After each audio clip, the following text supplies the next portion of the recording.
you I haven't met. So my name is Ryan Burns. I'm the Wellness Unit Program Manager. My staff, also under Pearl Martin, is on here as well. She's going to be kind of reviewing the chat section to make sure she captures all the questions that come up. Then my other staff, my other four staff are going to be on the call as well, just kind of listening in. So just thank you again for registering for this training. There's a little bit of issues with the link. We'll get that fixed for the next two trainings, but appreciate everyone that was able to jump on for today. This is the first of 3 trainings that we're putting on for Fueling for Fire with Megan Lautz, and I'll let her do her intro right before she jumps on to start the presentation. You will be receiving a certification for this training if you complete all 3 of the trainings or are part of all 3 of the trainings that we're putting on. So just to let you guys know that, that will go out via email or via Target Vector Solutions. This training is recorded, so we are going to be able to share this throughout the department. And I'll send a follow-up email once this training is completed so you guys can see how you can access that recording as well. And just a few things. So this training, if you guys could mute all your mics if you're not muted already, please do so. Really appreciate that. Any questions that you have, put those into the chat section, and Pearl's going to be monitoring that and trying to get those to Megan as they come in. So we'll try to answer as many questions as possible, but hopefully we'll have some time at the end for some additional questions as well. And I think for that, I think that's as far as the chat function and questions. That's all I have on that.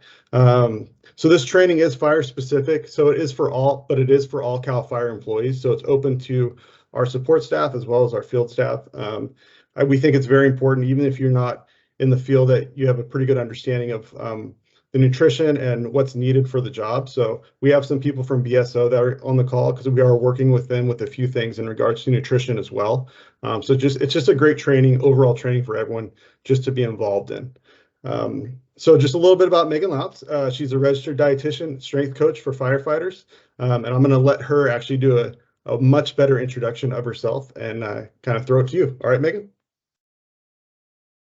Awesome. Thank you so much. Let me go ahead and get my screen set.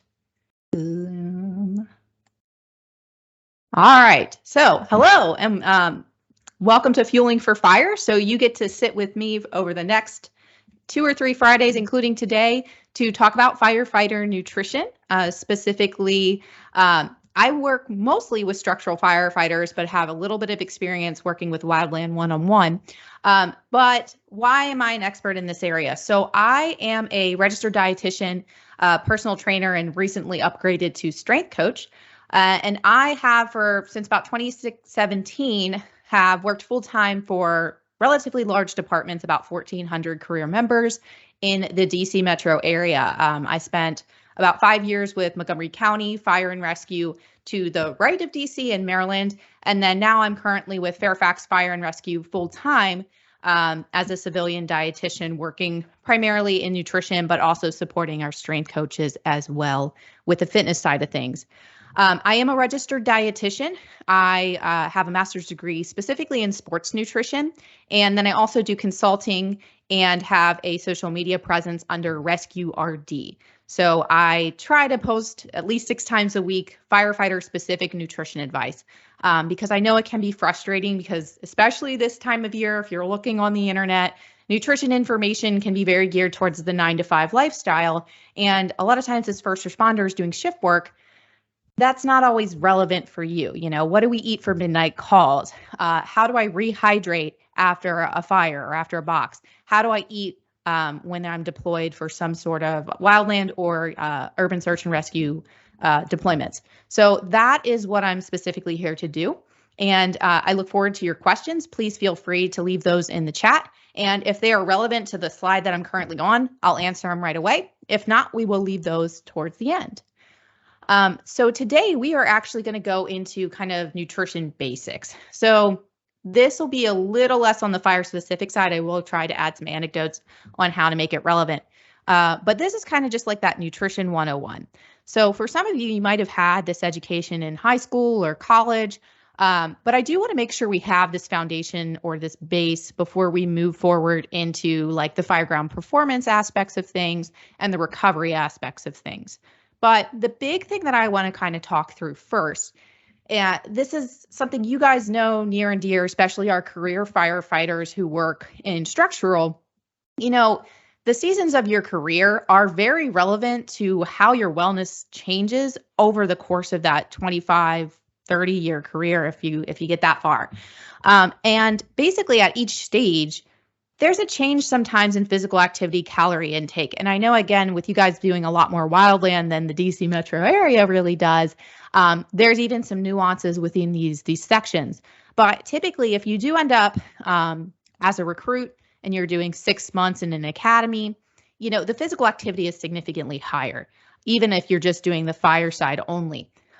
You're in gear, long days, 8 hours in structural fires or evolutions, or even just wearing that gear, getting reps in with hose and ladder. So usually during academies, in my experience, we've seen a drastic change in body fat and weight.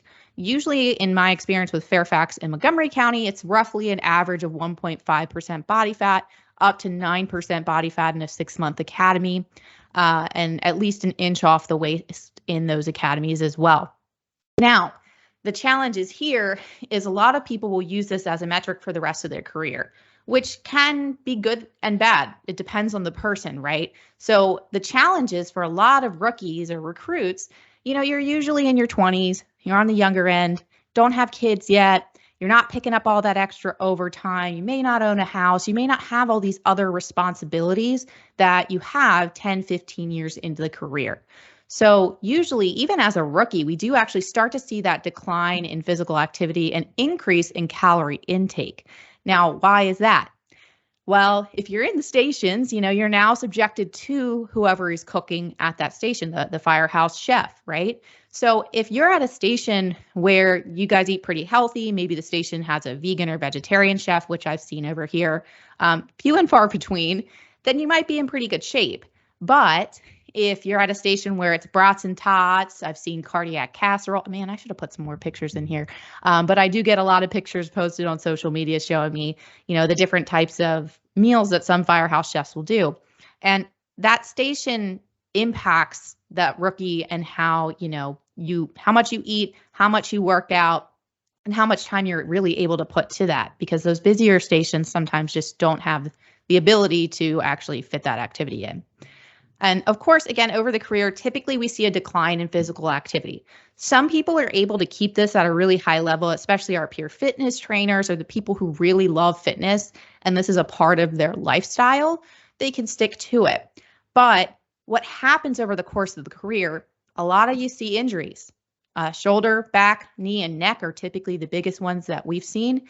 And, usually by the end of a 20-year career, most of my people have 3 of those injuries at some point.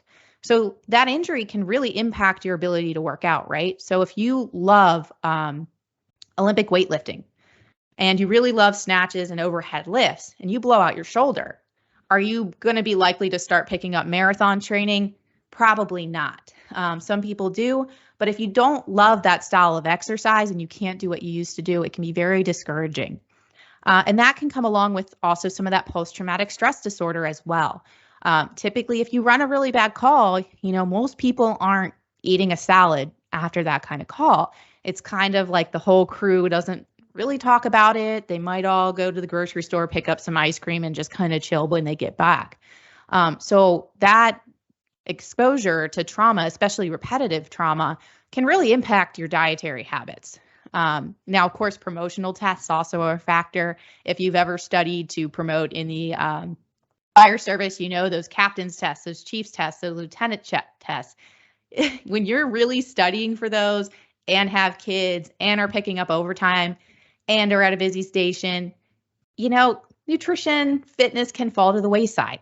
So again, there's kind of that steady decline of physical activity or exercise and a slight increase in calorie intake over the course of a 20 to 25-year career. On average, in Fairfax, our OC Health Clinic sees about a 20 to 50-pound weight gain over the course of a career. So that's on top of the standard life things like marriage or divorce, babies, aging parents. All of these things in our lifestyle can really truly impact our nutrition. So I will give some recommendations for like the ideal fairy tale land that the dietitian would love to see, but also keep in mind, we're really trying to give you just small steps to get better and to get healthier as a firefighter with tips and tricks when you don't have the time, money, or energy to really focus on those kinds of things. So now getting into that nutrition basics, the nutrition 101, if you will. So food provides calories, and calories are a unit of energy that we need to fuel our day-to-day activities. Just sitting here, me talking to you, I'm burning calories. When you take a nap, you're actually burning calories. Not as much calories as maybe a CrossFit workout, but you're still technically burning calories. And the nutrients that provide calories, macronutrients, are carbohydrate, protein, and fats.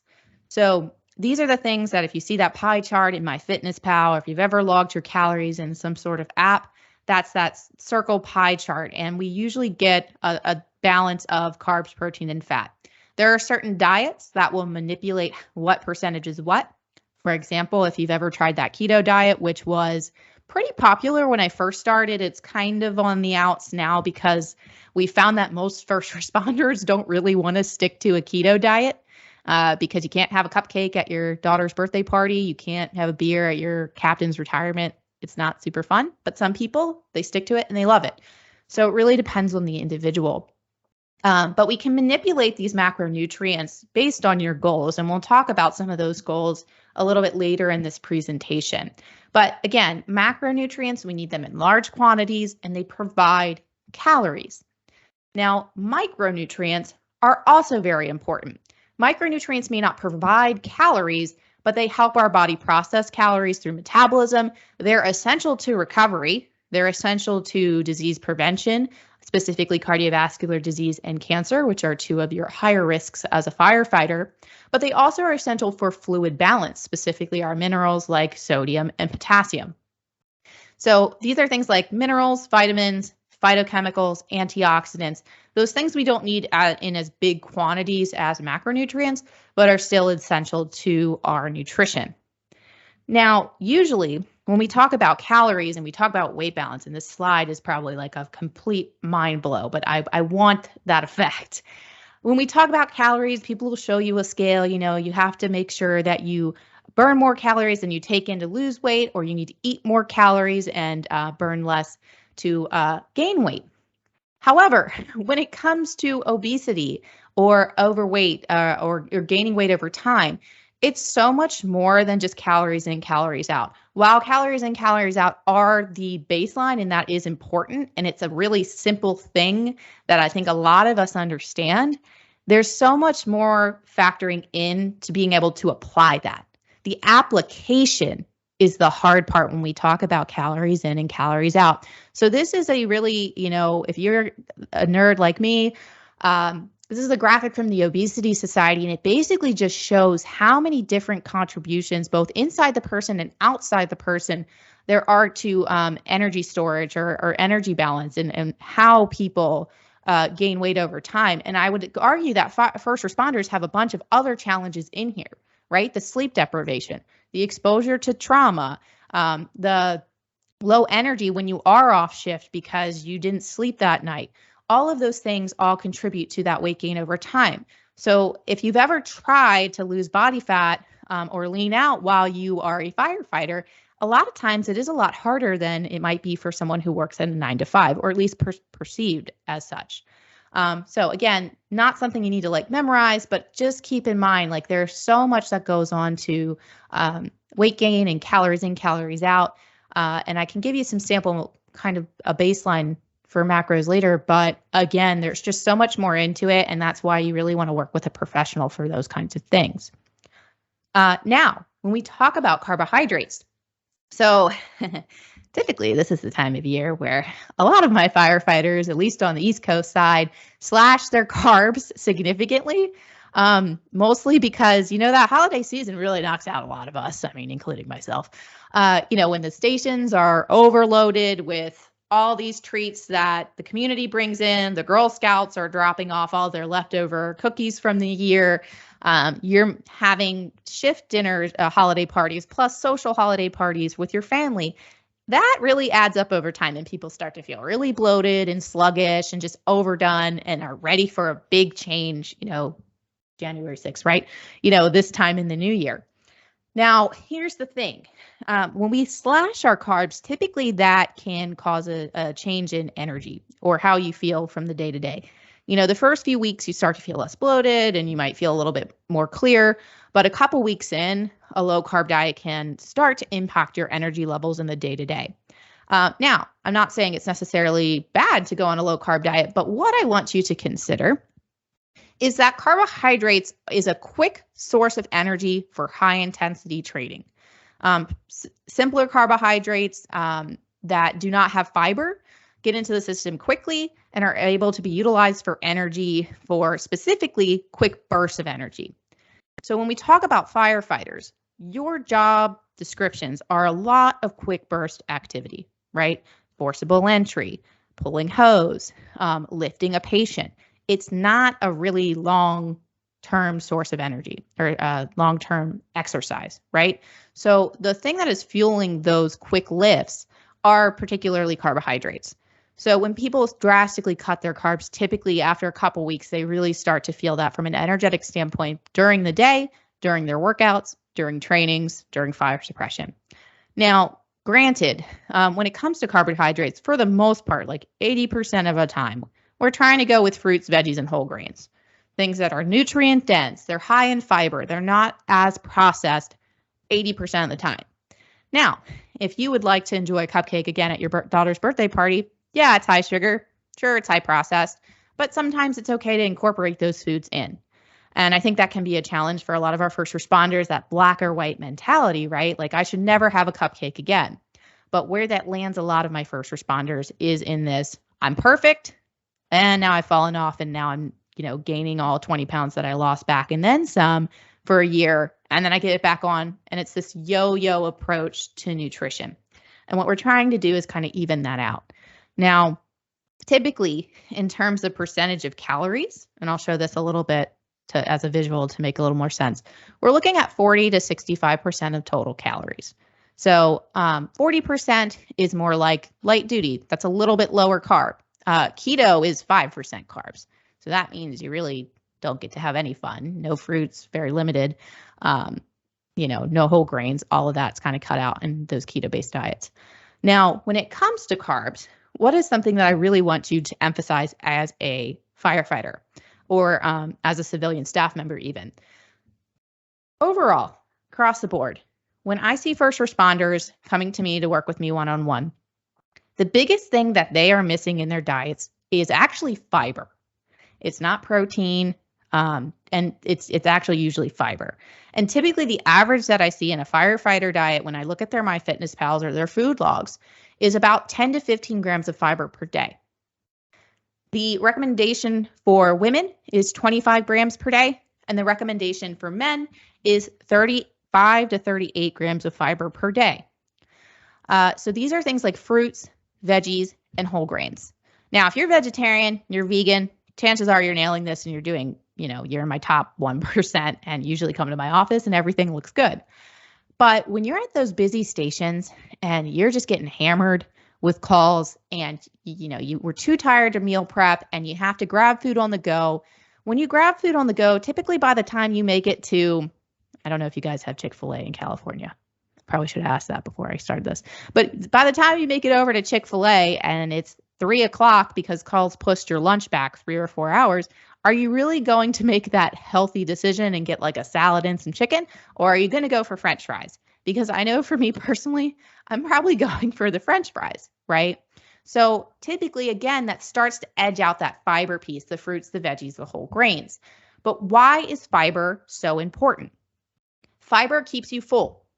So a lot of the times when I see first responders, especially those who want to see weight loss, they're coming to me and they're like, I'm hungry all the time.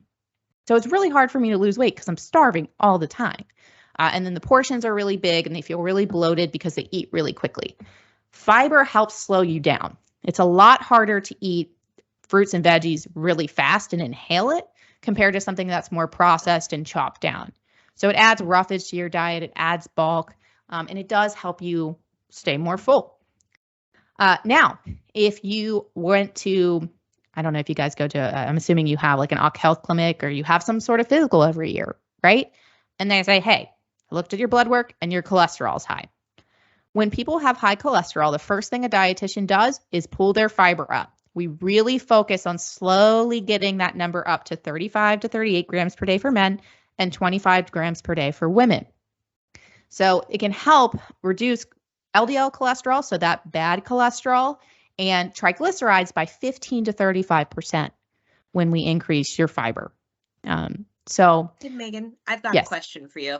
And this is just coming from me to further hope you can just speak a little bit to this. But sure. People who are transitioning to incorporate in more fiber, yes. Can you explain a little bit of maybe some of the side effects they may feel versus yes. like a side effect of increasing fiber versus a real intolerance to some of these things are, and where there's some misconceptions around that?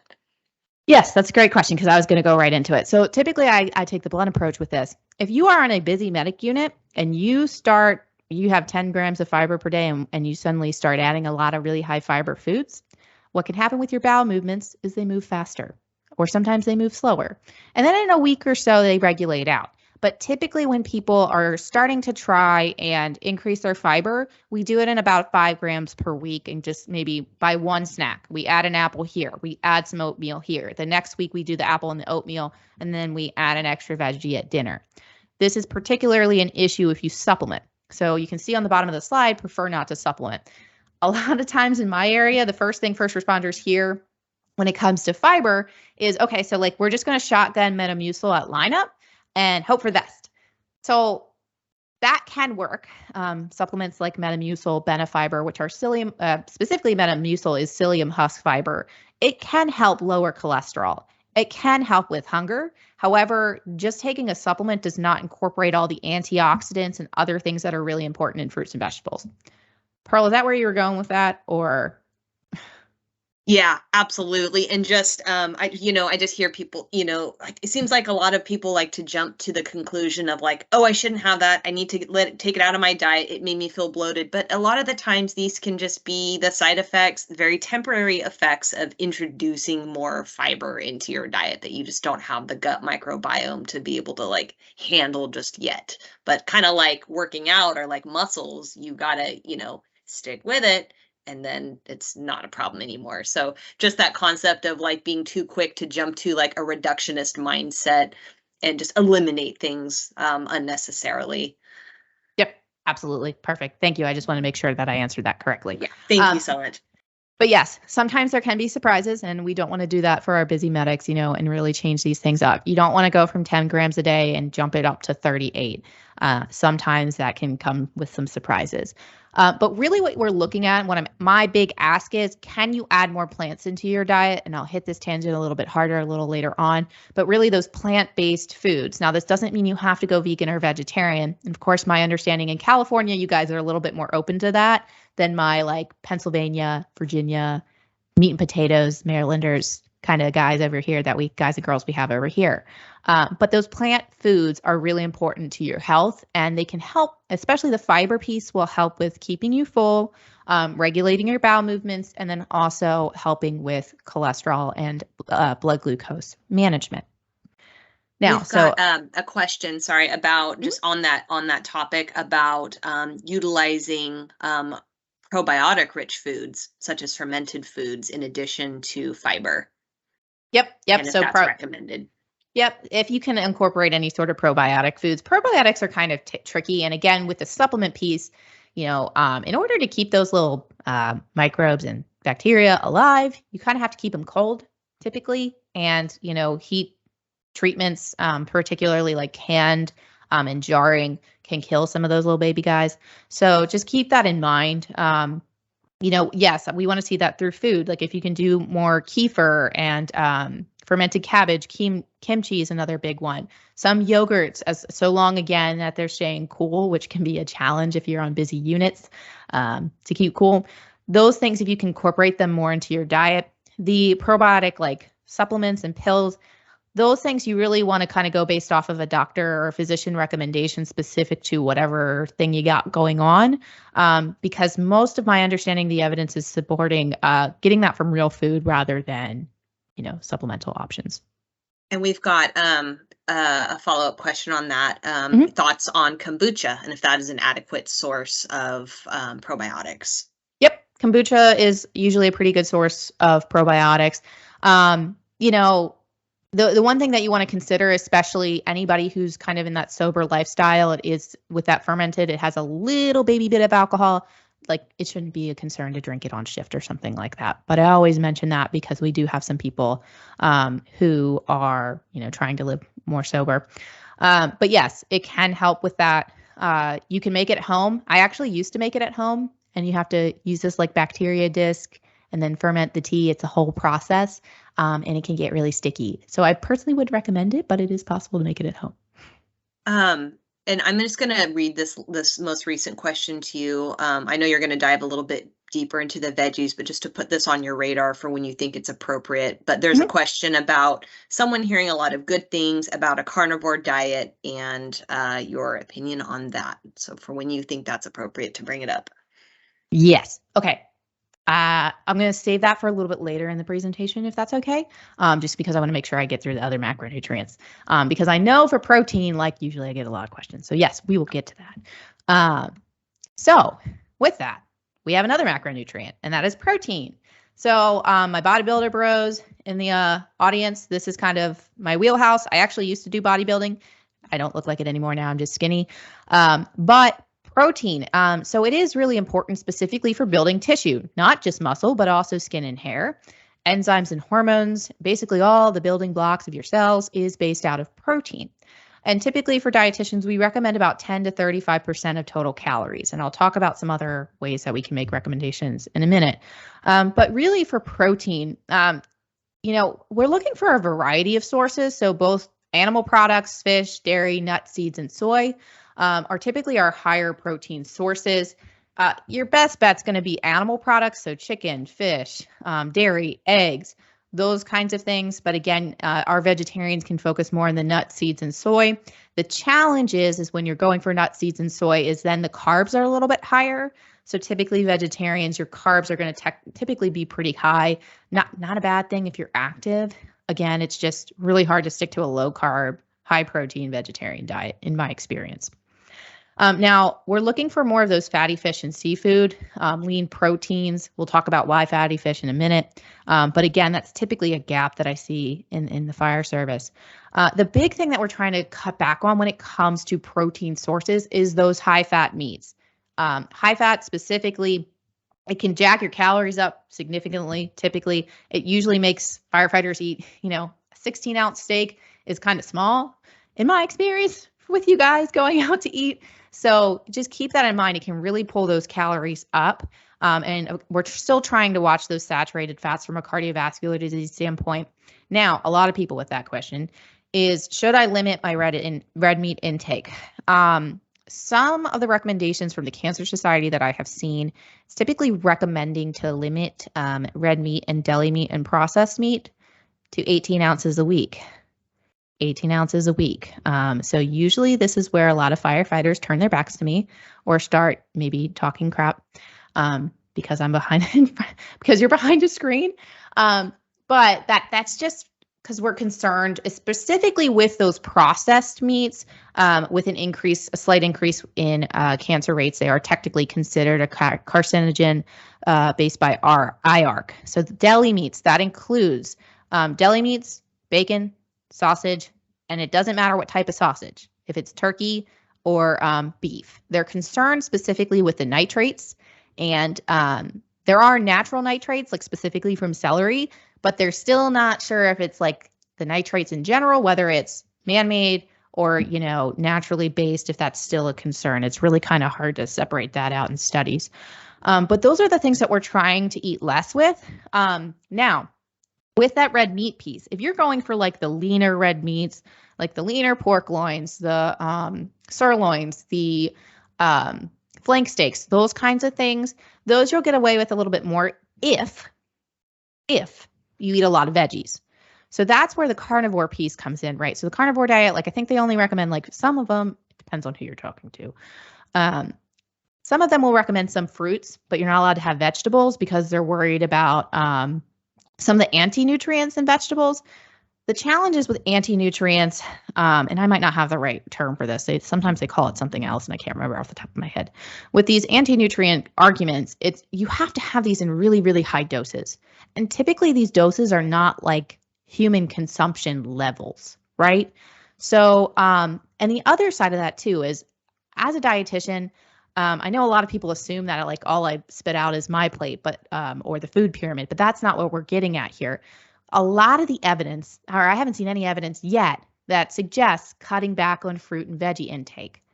It's mostly because the antioxidants, the phytochemicals, the fiber, the water in fruits and vegetables are so important for, one, keeping us full, helping us keep a healthy weight, preventing cardiovascular disease, preventing cancer, and preventing all these things long term. So the carnivore diet, I'm not really a big proponent of because of that missing fruits and vegetables thing. So yeah, not number one fan of that. So hopefully that kind of answered the question. If it didn't, I'm happy to elaborate on whatever point you feel is necessary. But usually the big question that I then get when we talk about protein is then protein supplements, right? So the general guidelines, some people, they don't like to go with the macros percentage style of things when they're trying to figure out how much protein do I need.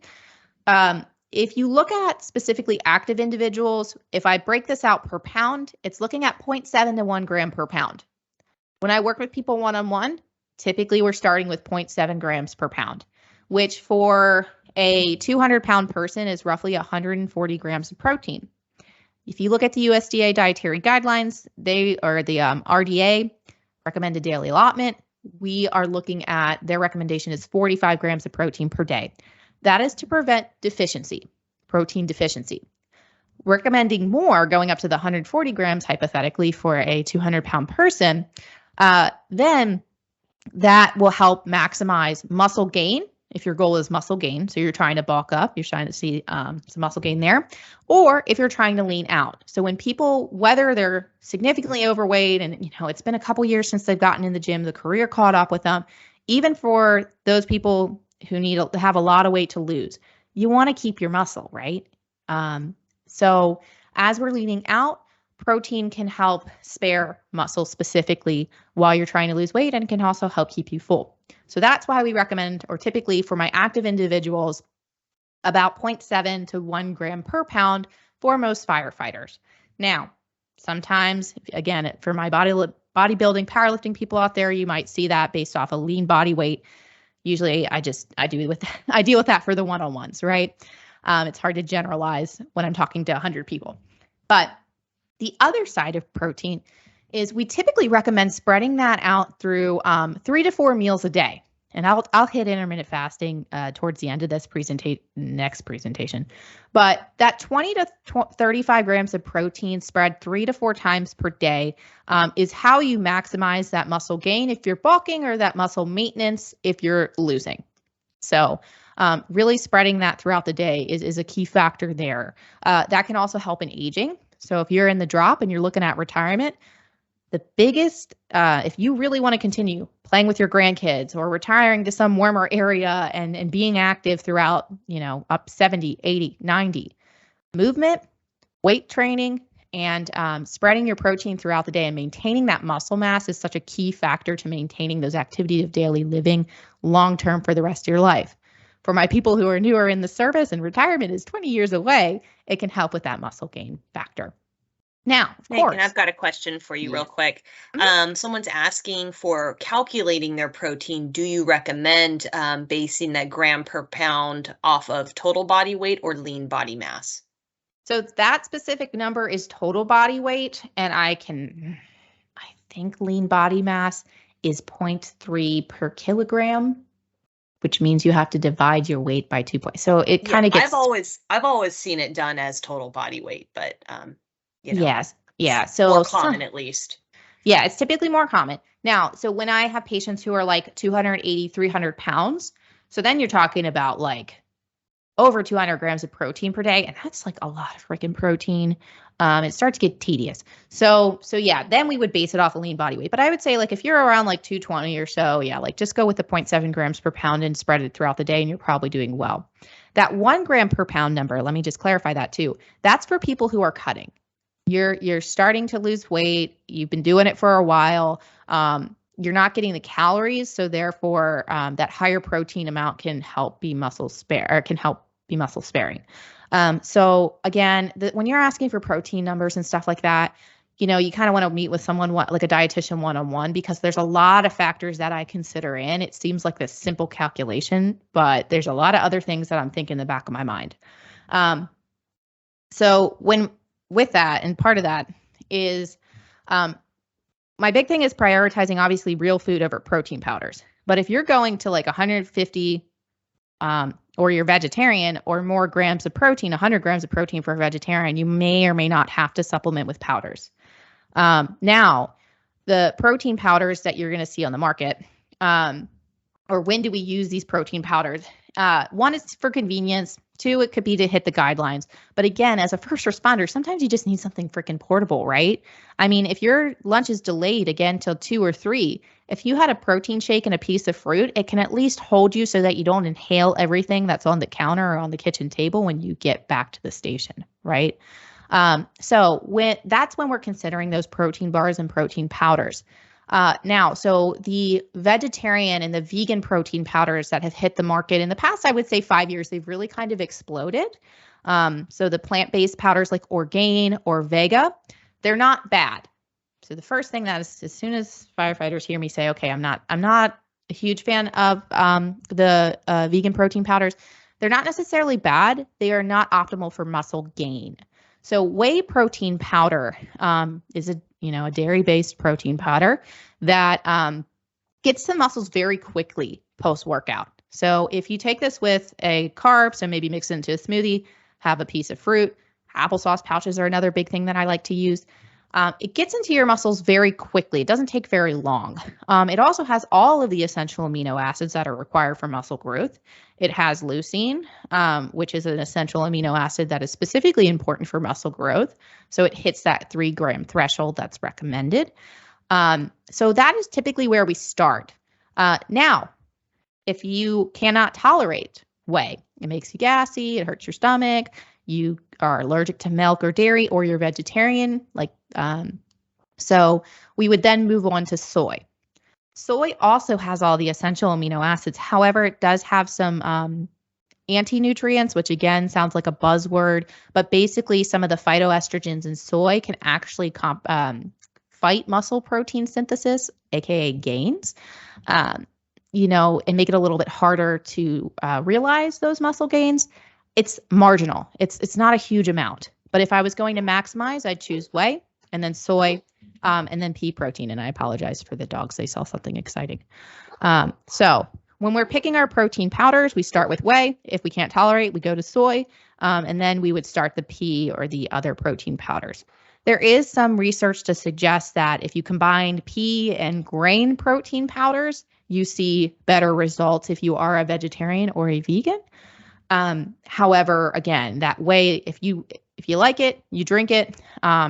I know my personal favorite protein powder is on sale at Costco right now, and that's the Optimum Nutrition protein powder. It's the cheapest you'll get, and it is third-party tested.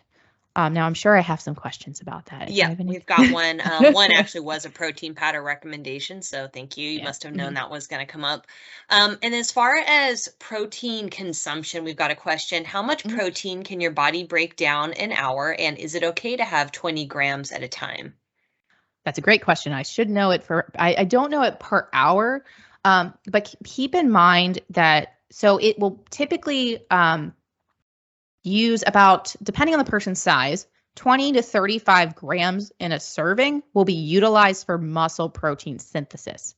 If you eat 50 grams of protein, 60 grams of protein, you have a big shake, and then you have a meal, your body's still going to digest it. You would know it wasn't digesting if you were running to the bathroom immediately after, like it went right through you, right?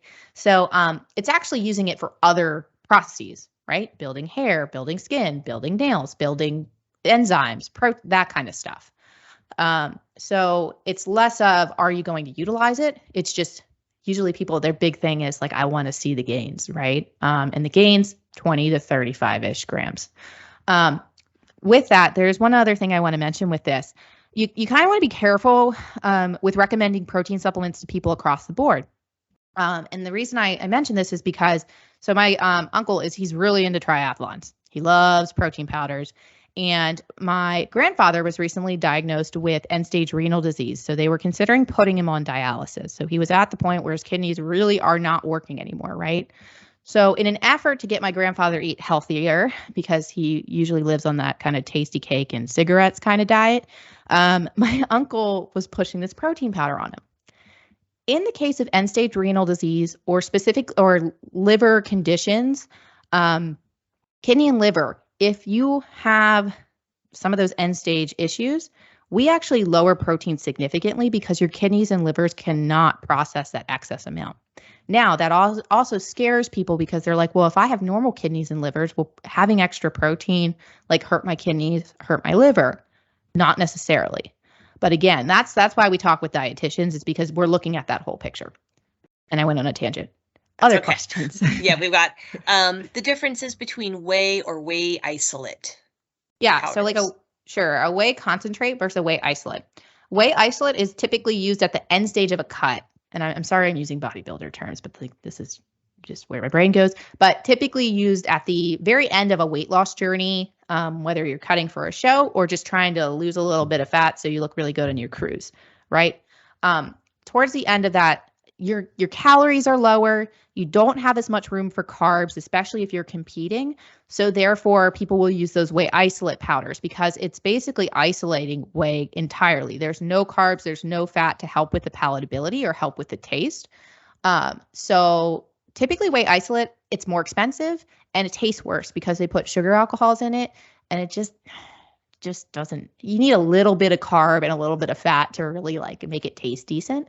And that's your whey concentrate. So whey concentrate, so that Optimum Nutrition protein powder is a whey concentrate. It still has very little carbs and protein or carbs and fat in it, like 3 grams, but it really does make a difference from a taste standpoint. So it depends on your goals. We've got another one here. Macro, and this may be more of an individual thing, but Sure. Macro and micronutrient recommendations for chronic sleep deprivation caused by long deployments or forced duty, 4 to 5 days, all the way up to weeks and months. Yeah. So that's kind of a personal kind of question. I'd have to work with that person one-on-one. However, I do have recommendations. Like everybody always asks me, like, what recommendations do you have for macros and calories for firefighters? I'll give you a general, but it kills me to do it because it really does depend on the individual.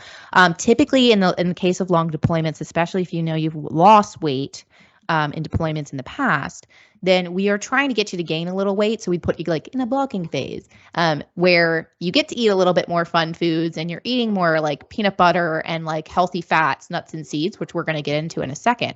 Actually, let's just go right into that. I know we probably have some other questions and I hope the dogs aren't driving you insane. But with that, if you're trying to gain some weight for a deployment or you're trying to pack food for a deployment that is calorie dense so you don't see that weight loss, the last macronutrient is specifically helpful for that. So carbs and protein provide 4 calories per gram. Fat provides 9 calories per gram. Most people don't think that is like that leaves people's brains almost immediately after I say it. However, what that means is that fat has double the calories per weight, more food energy and less volume. So fatty fish, oils that you cook your food in, olive oil, avocado, nuts and seeds, trail mixes, peanut butter lollipops. I don't know do you guys call them peanut butter lollipops? We call it, when you dip the spoon and then you just eat the peanut butter between calls. That's what we do on the East Coast apparently. But those are some of the things that have quite a bit of food energy and less volume. So they're great for weight gain. Now, that doesn't mean they're bad for weight loss. It's just the serving size of peanut butter, like 2 tablespoons, is like a devastating amount when you actually measure it out. So that is something to consider. Now, fat is specifically important for exercise recovery and also heart health, specifically like the fatty fish, the olive oils, the nuts and seeds, the plant-based fats. The things we're trying to pull back on are those fried foods and highly processed foods. So I know I kind of dovetailed a little bit, but did that kind of get to the question? I think we're all caught up on questions, but I'm just curious. I have one considering the amount of questions that come in for protein. Hey, Pearl, How real quick, many? there was a follow-up to that last one. I think that came through in the chat. Sorry. Previous question. So I think this is more of a comment, but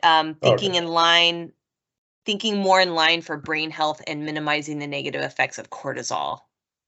So I guess utilizing nutrition, a nutrition plan for that. Yes. So we're going to talk about cortisol and C-reactive protein in the recovery section, which will be the 20th of January. So I apologize for delaying, but I will talk a little bit about brain health with the omega-3s. And on that topic, another question came in. Would you recommend incorporating more nutrient-dense foods? Oh, yeah. To help with that. Yep. Nutrient-dense foods are going to help with pretty much everything. So what nutrient-dense means? So when we talked about like the macros and the micros, right?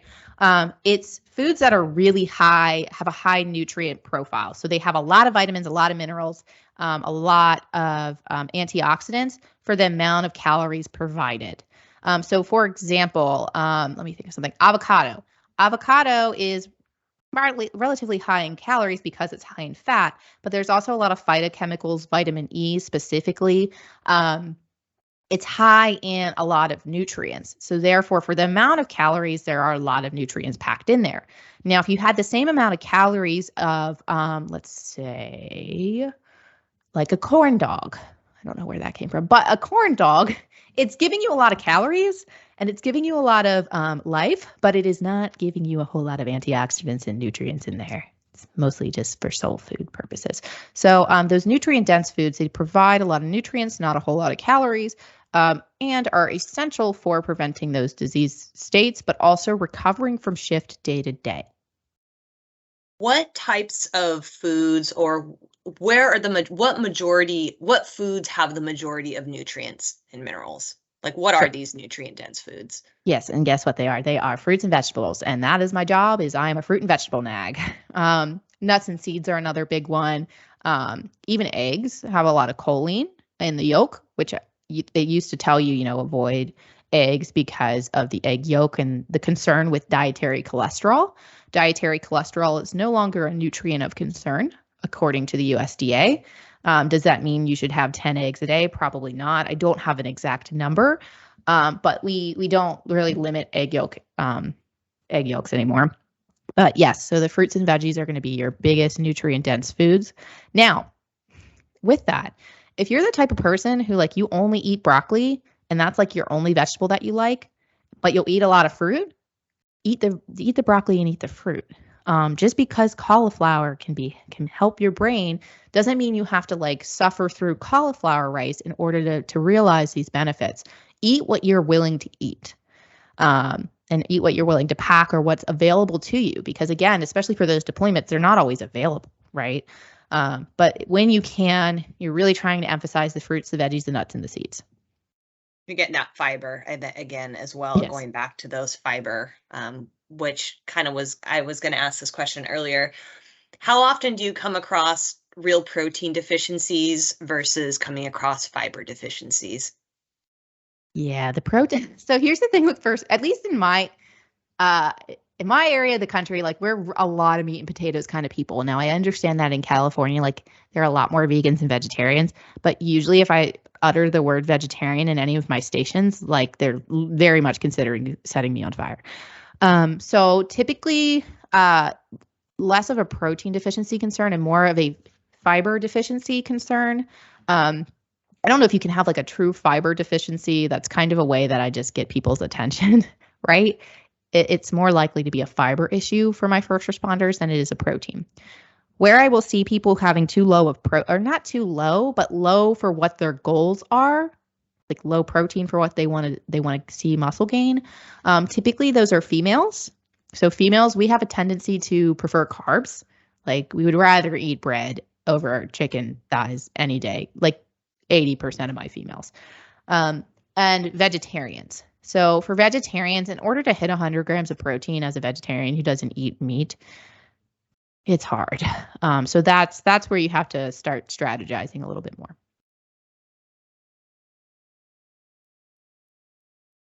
Okay, I'm gonna move on to the last thing, which is so the hot topic for fat typically is the omega-3s.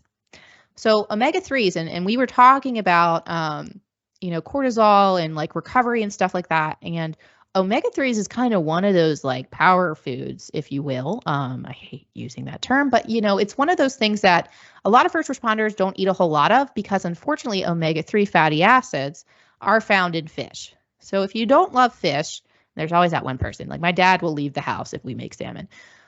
So there's always that. Omega-3s can really help specifically with they're anti-inflammatory. They can actually reduce triglycerides and improve HDL.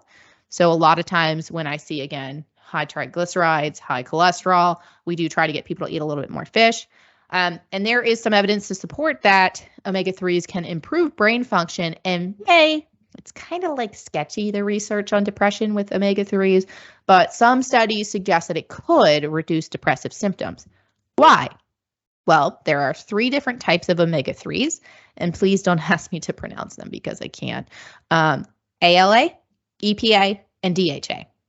ALA is found in the plant-based versions of omega-3 or the higher omega-3 sources. So flaxseed, walnuts, pumpkin seeds, chia seeds are going to be higher in omega-3s. However, the animal-based sources, so salmon, mackerel, tuna, crabs, if you ever come to Maryland, those kinds of things are going to be higher in EPA and DHA. Your brain, specifically your brain cells and your brain membranes, are packed with DHA. And there is some evidence to suggest that people who have head injuries, which is actually relatively common in the fire service, especially if you have prior military experience or football experience, so head injuries or depression, they see a significant reduction in DHA availability in the brain. So we do want to actually kind of pull up those. I want to see this from food. And the reason I want to see this from food is because fatty fish, seafood, it's high in protein. It's usually a lean source of protein. And if it's not lean and it is higher in fat like salmon and herring, it's going to be higher in those omega-3 fatty acids, which you don't really get from other protein sources. You can get omega-3s from eggs. And basically what they did is they fed the chickens flaxseed in their chicken food. So that is a way that you could get a little bit of omega-3s with those omega-3 eggs. The challenge with omega-3s is, of course, some fatty fish, specifically swordfish, are higher in mercury. So mercury is a concern if you are like eating like fish every day, all the time, and specifically for pregnant women. So pregnant women, we really don't want to see more than like that 8 ounces of fish a week. Sometimes less. It really just depends on the person. But in order to hit this like threshold of omega-3s, you really only need to get about 8 ounces of fatty fish a week. So that's 1 day of salmon, or 2 days of salmon for some people. So it's not, pounding fish every single day. Now, of course, the question is, do I supplement, right? There's fish oil supplements all over the place. So the recommendations for supplementation, number 1 is it's contraindicated with blood thinners, warfarin, aspirin. If there's a concern for bleeding, then we typically do not recommend doing omega-3s, and they will actually pull omega-3 supplements. If you have surgery, like 2 or 3 weeks before you have surgery, they'll tell you to stop doing it. For existing cardiovascular disease, so you have high blood pressure, you have cholesterol, you have plaque, or whatever, there's concerns from a cardiovascular standpoint, they may recommend, the American Heart Association recommends about 1 gram of fish oil a day. Or 1,000 milligrams. That's one of those big honking fish oil pills. So they're pretty big.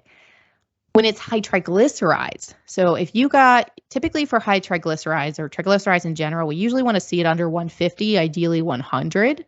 Now, if you're in the 200s, you're in the 500s is a lot. But if it's really high, then they'll recommend 2 to 4 grams. So that, again, you're taking 2 big old fish oil pills in the morning and 2 big old fish oil pills in the evening. Now, the big concern with those pills is people get the fish burps, which is not fun in the middle of a workout. And the trick is to either refrigerate or freeze your fish oil supplements. So I have to refrigerate it and put it next to the coffee creamer because I won't forget the coffee. And if it's next to the creamer, I won't forget the fish oil, right? So that is something you could consider. It's relatively safe so long as you don't have any of those blood thinners.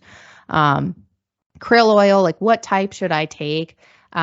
Typically, krill oil is fine. A general fish oil supplement is typically okay. And some of them do come with like Burpless or something like that. But really, at the end of the day, I don't want people to supplement. I really want to see more of that fatty fish in the diet. So hey, Megan, we've got a question about triglycerides since you mentioned it. Yes. Maybe a little clarification on where triglycerides come from. But the question reads, how does high carbohydrates and fruits affect insulin and triglyceride levels? So sort of explaining where the triglycerides come from versus, yeah. Sure. So triglycerides are usually pumped out through the liver based off of your diet. And that's the same with any real like cholesterol management thing is a lot of people think if they eat cholesterol or, they eat certain fats that it's just like going to pump right back out into the blood. But typically your liver is kind of that gatekeeper of how much cholesterol is produced. And you do need some cholesterol, like for healthy cells. Cholesterols are part of a cell membrane in all of the cells in your body. But of course, when you have too much of the LDL, too much of the triglycerides, it can start causing those fatty plaques that can cause cardiovascular disease. So, which is obviously a big concern with firefighters. The unfortunate part of a lowering triglyceride diet is it cuts out every food that is fun. So typically it's really simple carbohydrates, really processed carbohydrates. So we're not talking about carbs that have fiber. We're not concerned with fruit when it comes to triglycerides for people with high triglycerides. So mostly why, the reason for that is fructose is a concern, but we're talking about fructose from like high fructose corn syrups and like those candies and sugar sweetened beverages like sodas. That's the fructose we're concerned with. The fructose in fruit, sugar in fruit is not just fructose. It's fructose and I'm blanking on the other one. So basically it's only about 50% fructose, but it's coming with fiber and it's coming with water. Two of those things that are going to delay the blood glucose response after eating fruit. So I'm not concerned with fruit because of the fiber and the water content.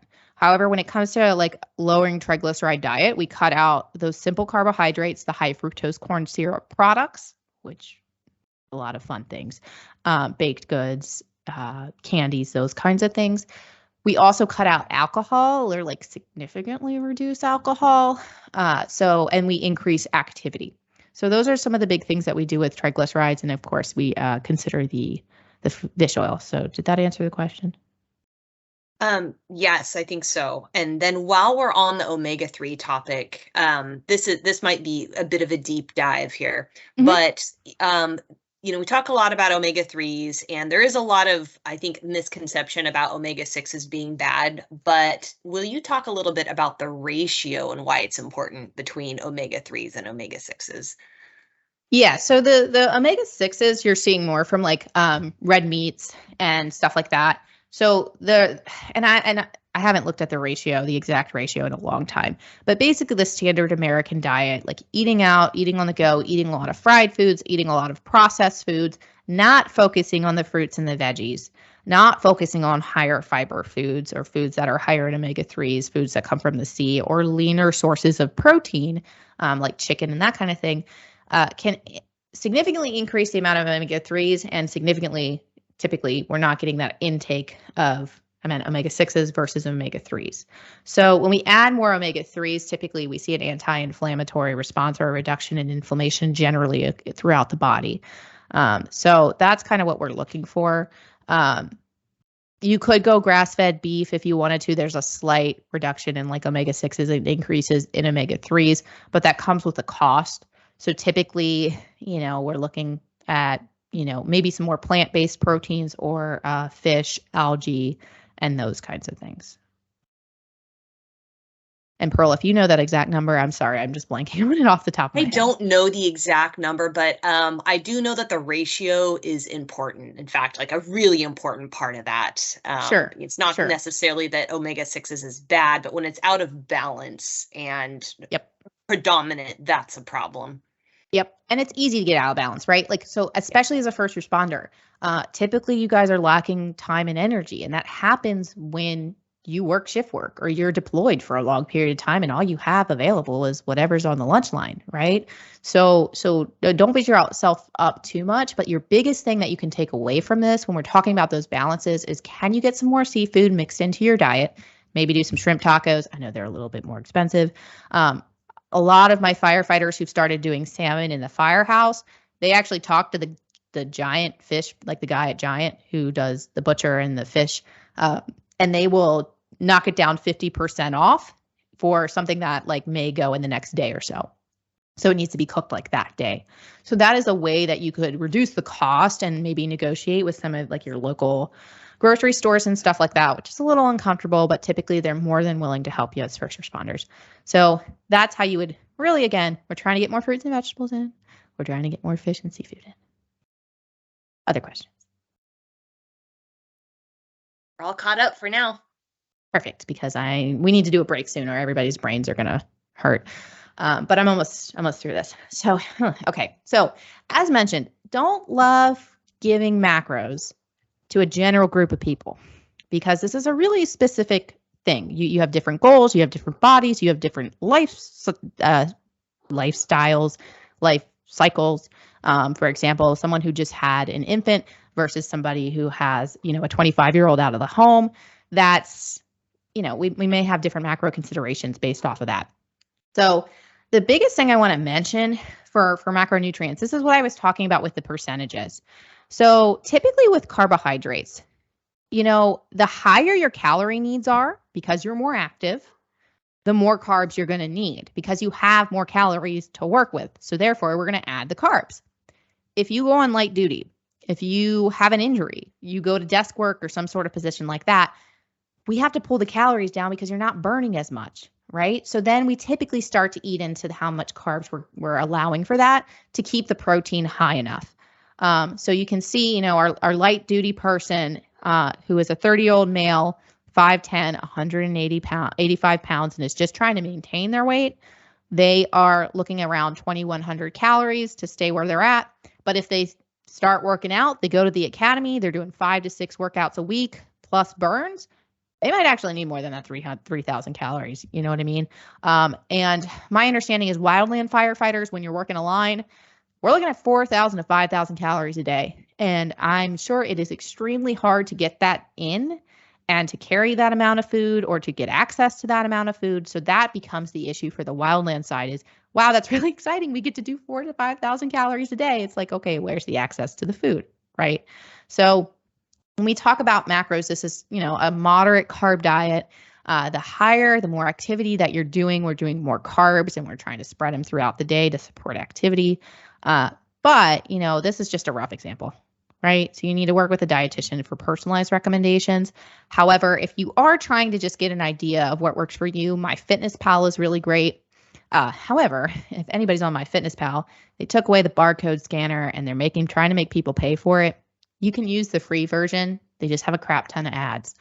But Lose It is another alternative if that's something that you want to start looking at your food. If your goal is weight loss or really trying to clean up your diet, but you can't afford a dietitian or going through insurance is a pain in the butt and you can't find the right one for you, some of these apps are a really great tool because they just teach you like what portions look like and how quickly it can take to get to a 2,100 calorie diet, especially on the weekends as a light duty person, right? So the biggest thing I have when it comes to macros and you're using these apps, typically at the beginning, they will calculate out like estimated macros, a really rough general idea, and they'll give you your calories, a good estimate of your calories. And they do use the right calorie calculator that I would use as well. However, what a lot of firefighters will do is they'll say, how much weight do you want to lose? 0.5 pounds a week, 1 pound a week, or 2 pounds a week. We all want to lose as much weight as we possibly can, right? So we hit the 2 pound a week, right? The 2 pound a week usually slashes people's calories by 1,000 calories. And you can stick to it for a day or two, but as soon as you get that busy shift and you're now blowing through those calories before lunch, or you go out to the brewery with your buddies, and it's really easy to fall off a really restrictive diet. So my suggestion is, if you're doing these apps, be a little bit more generous with your calories, see if you can stick to it, and then if you're not seeing progress, then we step those calories down. So hopefully that makes sense. Questions on that? Nope, no new questions. Cool. And then so with that, I do want to mention, again, the fuel sources for exercise. So carbs and fat typically are going to be the main macronutrients used for activity. Protein, you're really not going into protein to use those calories from protein unless you're at the very end of a marathon and you burn through all your stores, or you're a first responder and you're on the line and you're in a wildland scenario and it's been a while since you've eaten. So it's been a long time on the line. Now, when it comes to carbs and fat, again, carbs are going to be for those high intensity, quick burst activities, forcible entry, lifting patients, lifting objects, sprinting, which you don't do some people do that. But fat, we shift into fat once that intensity of the activity goes down. So this is more of our slower, steady state activities, whether you're resting, sitting here talking, listening to me, or rucks. So this is more of our I guess in wildland, you could be rucking for a little bit, right? So those longer walks, weighted walks, long training drills, gas leaks where you're just standing there waiting for stuff to happen. So that's where we start to shift. Now, people want to think of this as a light switch, right? We're only burning carbs or we're only burning fat. The percentages, the higher the intensity, the more you're using carbs, and the lower the intensity, the more you're using fat. And you kind of shift gradually through that based on the intensity of activity. So we see reductions in performance when people skip meals, when they cut their carbs, drastically, in half or entirely, or if they miss that intra-workout sports drink or carbohydrate replacement. So the challenge with carbs is once you kind of burn through those stores, your glycogen stores and those kinds of things, you start to feel tired and lightheaded. And I'm sure a lot of you have ran calls or done workouts where you accidentally fasted, you missed a meal or something like that, and you just feel like you are running through sludge or you're working through sludge. Pulling ceilings usually feels super easy for you. I'm really sorry about the dogs. But it usually feels really easy for you, but now it's not so much. So adding an applesauce packet, adding sports drink, adding drip drop is another big one, liquid IV, those oral rehydration solutions. We'll talk about these a little bit later. Those are something that you can consider adding in to help improve performance, especially if you're dragging. Okay, so